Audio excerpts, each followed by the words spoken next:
Hi there, and welcome to For Dragonflies and Me. My name is Jean Roman, and today you are joining me for an episode of my Gardening 101, and we're going to talk about incorporating kids' activities into the garden. And so, if you are new here, what I generally do in my Gardening 101 series is I create a beautiful, and that is Frankie with his bone. So if you hear any odd noises in the background, if you follow me on social media, Frankie Fridays, that was Frank dragging his bone across the floor. Sorry, friends. We keep it real here. And anyways, in my gardening series, what I generally do is I create a beautiful PowerPoint and then I read through that while I'm interjecting all the time with personal tidbits of information and, experiences and whatnot.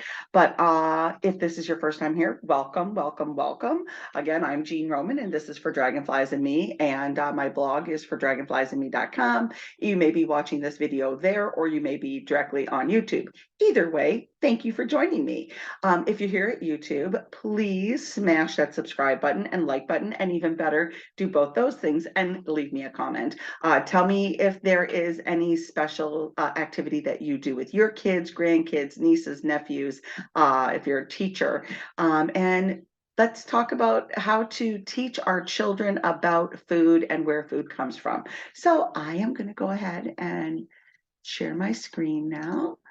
And there we go. And then slideshow, presto magico. And there we are. Welcome to For Dragonflies and Me, tips and tricks for the home and garden. And today's topic is Gardening 101, how to incorporate kids into your vegetable garden and with some kid-friendly projects. So that's what we're going to focus on today. And if you have been a follower of mine for any amount of time, you know how much I enjoy bringing my children and working with my children in the garden. I have always incorporated them. They have always worked with me. Not always, enjoying it, especially the weeding or the tilling when we had fields and whatnot. But the raised bed gardens have always been a pretty fun thing for the boys to help with, and my daughter.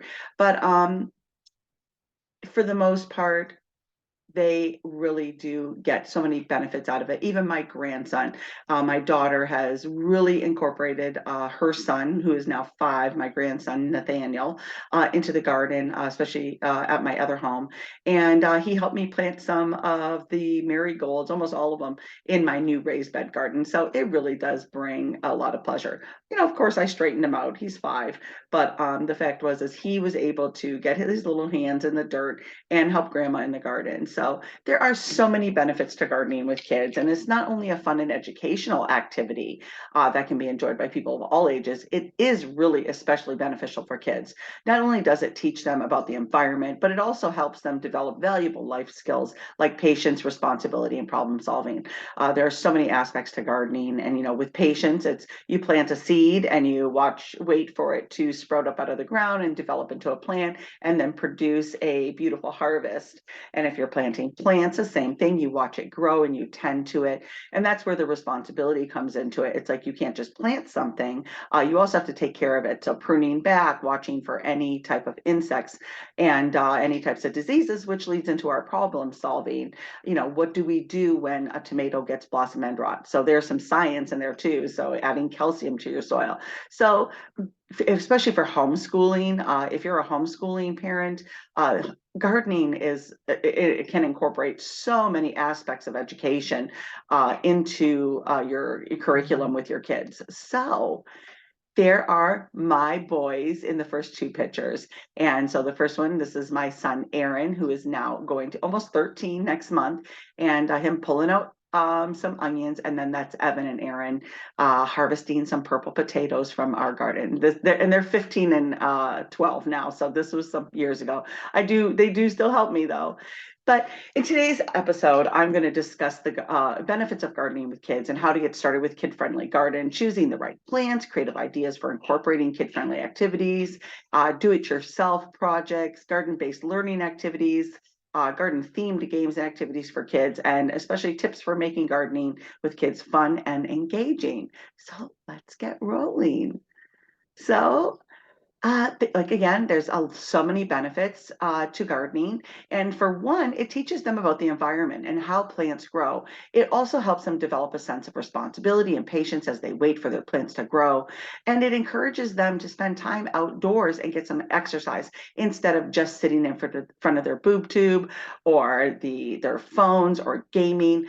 This gets them away from that and actually working with nature and having them experience all of the beauty of planting a plant and watching it grow and developing it and harvesting it.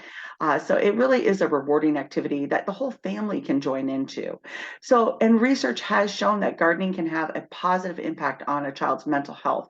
And I think if you remember watching my podcast, my very first podcast with Tim Travis, who's the owner of Goldner Walsh Garden and Home, in the historic district of Pontiac, Michigan, we talked about how gardening helps with mental health and how it can be a space. And like I just did a live in my garden where it's like, my garden's my Zen space. It's where I go just to, think and breathe and be one with nature and just kind of leave all the worries of everything else behind.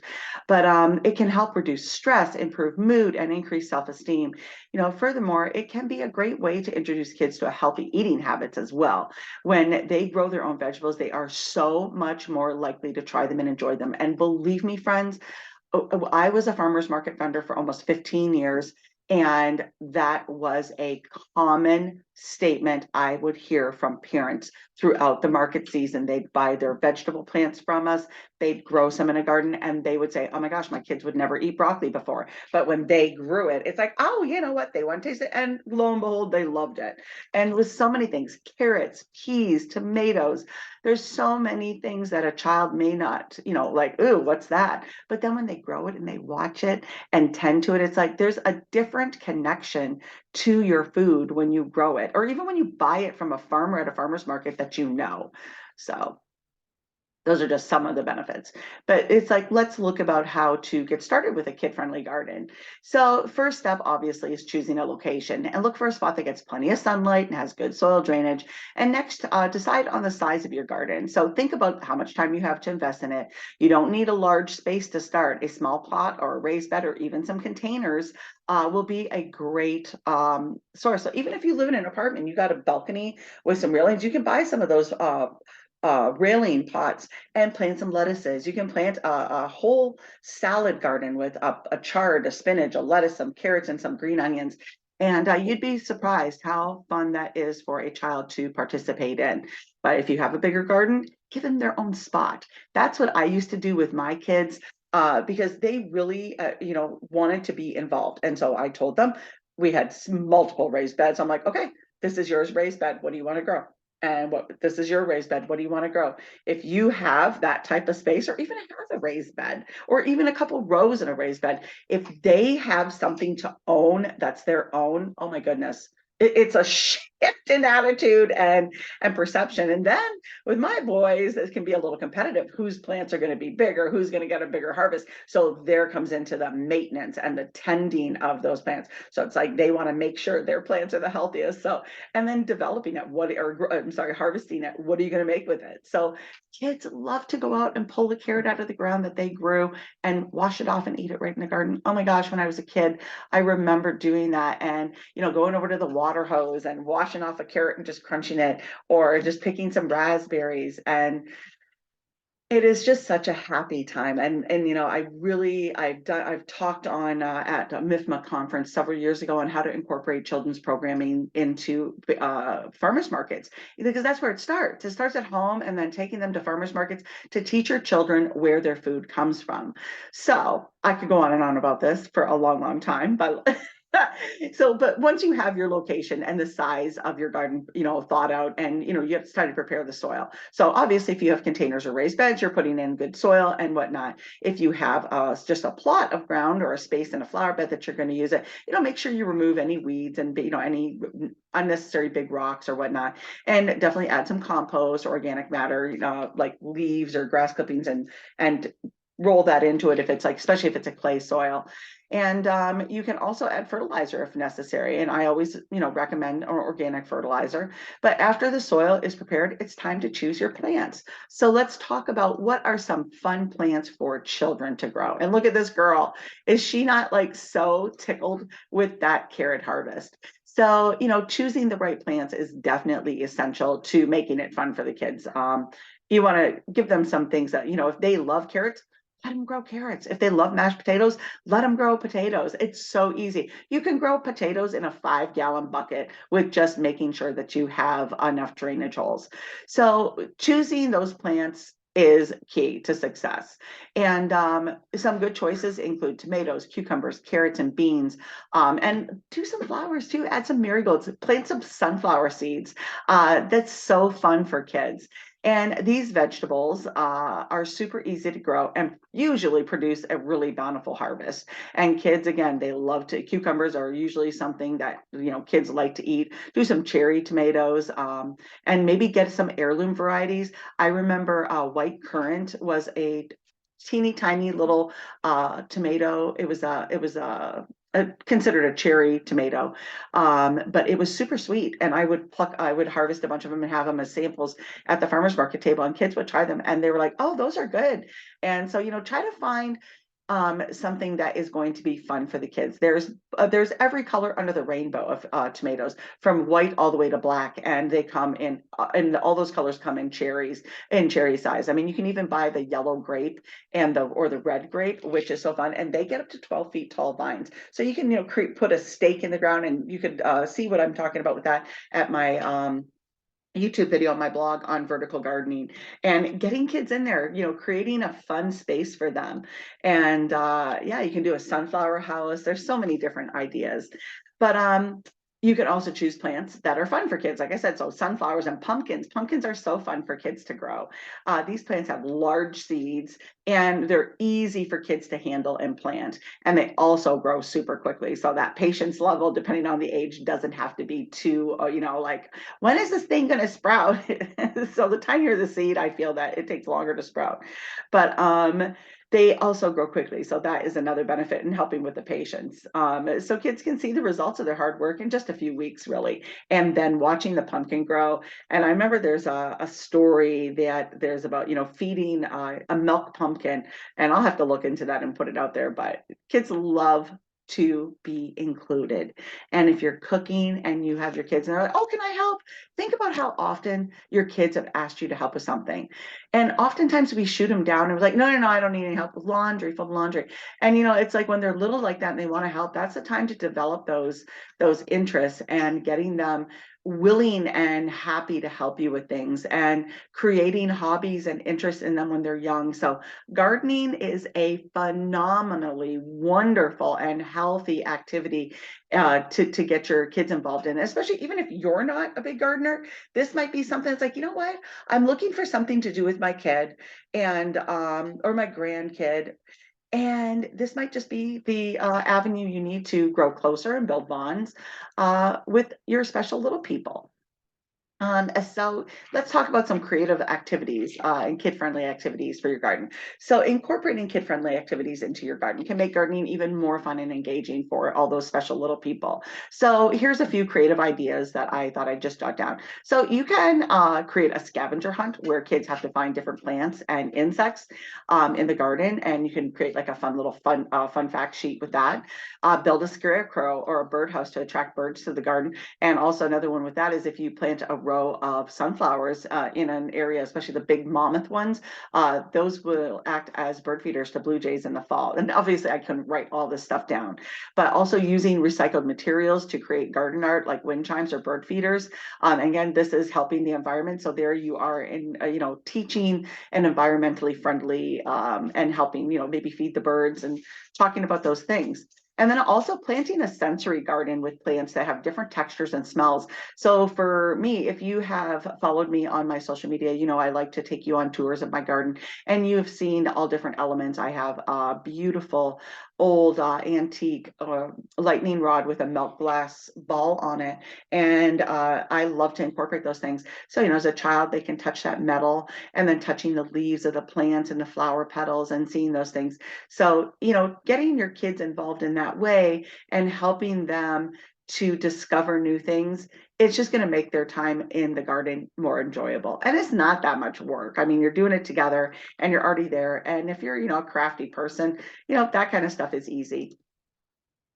So do-it-yourself projects are there's so many fun things you can do with kids, and here's just a few of them. And you know, thinking about keeping with a garden theme, you can create a worm composting bin to help fertilize. So this is another science project, friend. If you're homeschooling parent, if you can buy worm casting kits, and they're red wigglers. And I actually have a blog. If you go to my blog at fordragonfliesandme.com, if you and search in the search button for worm castings or worm bins, my article will pop up, and I'll try to remember to put it in the description here as well. But it's so fun for kids, if they, especially if they like bugs. I always loved worms even as a kid because I loved being in the garden. And worms are kind of, you know, they're just wiggly, and they're kind of like, they're gross, but they're kind of fun. And so you could teach your kids how to do that. And then making seed bombs to plant in the garden, and do that. I think I have a recipe for those I'll include, and you can give those as gifts. And then building a fairy garden or a gnome home with natural materials is so much fun. Creating a rock garden or a stepping stone path, there's ways you can use, there's patterns that you can create your own stepping stones. So much fun. And then you can put dates in them and put marbles. I've done that with my kids and put them along a garden path. So endless stuff. Learning activities for kids. Gardening can be a great way to introduce kids to so many projects, especially here we are again, science, math, and history. And some garden-based learning activities include measuring your plant growth and developing a garden journal to track your process, learning about pollinators and how they help plants grow, exploring different cultures by growing plants from around the world, like eggplant. There's different things like you can, and that's why I love heirlooms, because you can look to your family's heritage and then find heirlooms with that. And there's stories with them, friends. It's so exciting. And then you can, you know, remember grandma, you know, grandma, whatever, I mean, grandpa, well, they came from my grandparents. My grandfather came from right from the Ukraine. So I love Ukrainian and Polish and German and Russian heirlooms. And there's such a story behind it. And I loved sharing that with my kids. My grandmother was pure French and didn't speak a word of English until she was 18. I love French heirlooms and looking at the stories of how they came about or where they developed in. So these are things you want to like think about. Then garden themed games and activities for kids. There's so many things you can do. Playing I Spy in the garden with, you know, younger children, you know, plants and insects. Hosting a garden themed scavenger hunt, you know, for little kids' friends, or a garden party, a birthday party. Playing a game of tag and hide and seek in the garden, and hosting a garden tea party or picnic. And I've done that. We used to have a mother, daughter, a grandma, mom and daughter tea party in the garden, and it was great. And there's my little man, Evan, who is now a giant 6'2" lineman. 15 years old, but there he is sitting in amongst the flower beds. But make gardening engaging and fun with the kids. And it's important to keep things simple and age appropriate. Make sure you're not trying to teach them, you know, the genetics of plants, but you can actually talk to them about, you know, plants let off carbon monoxide and we let off oxygen. And that's how life is. So there's so many things at so many different age levels. You know, start small and let the kids take ownership of their own part of the garden. Allow them to make mistakes and learn from them, because we do too in everything, cooking, gardening, everything. Encourage them to get dirty and have fun. Oh my gosh, kids don't get dirty anymore. And most importantly, make it a family activity that everyone can enjoy. So, incorporating kids into your vegetable garden and kid-friendly projects can be fun and educational activity for the entire family. And it teaches kids about the environment. It promotes healthy eating habits and teaching kids where their food comes from, not just out of a can or a freezer bag. It comes from the garden. and teaches them teaches them about the environment. It promotes healthy eating habits and helps them develop valuable life skills. So by following the tips and ideas outlined in this today's episode, you will be able to create a fun and engaging garden that your kids will love. So grab your shovels and get gardening. So, friends, if you would like to see many more episodes like this and cooking ones, be sure to visit me at my blog at fordragonfliesandme.com. Oh, you know what? That was my son, Evan, the little boy. That was him a few years ago, not quite as giant. But if anything, I always want to encourage you to garden and to do something. And don't be dismayed if you don't have a large yard. If you're in a condo or an apartment, you can garden. And, thinking about container gardening, raised bed gardening for small spaces. And so once again, I'm just going to say, be sure to subscribe if you enjoyed this episode. If you find value in it, please like, subscribe, and definitely leave me a comment. What activities do you do with your kids? Do you have, a special thing that you and a favorite child of yours, your kids, your grandkids, nieces, nephews, students, that you do each year? Write it in the comments. Let's share. This is what we're here for. We're here to help each other find ways to garden. So thank you for joining me today, and I'm going to stop sharing. And I'm going to say, as I always do, thank you for being here, and be sure to eat fresh, shop local, and have a happy day. Talk to you later, and see you in the garden, friends.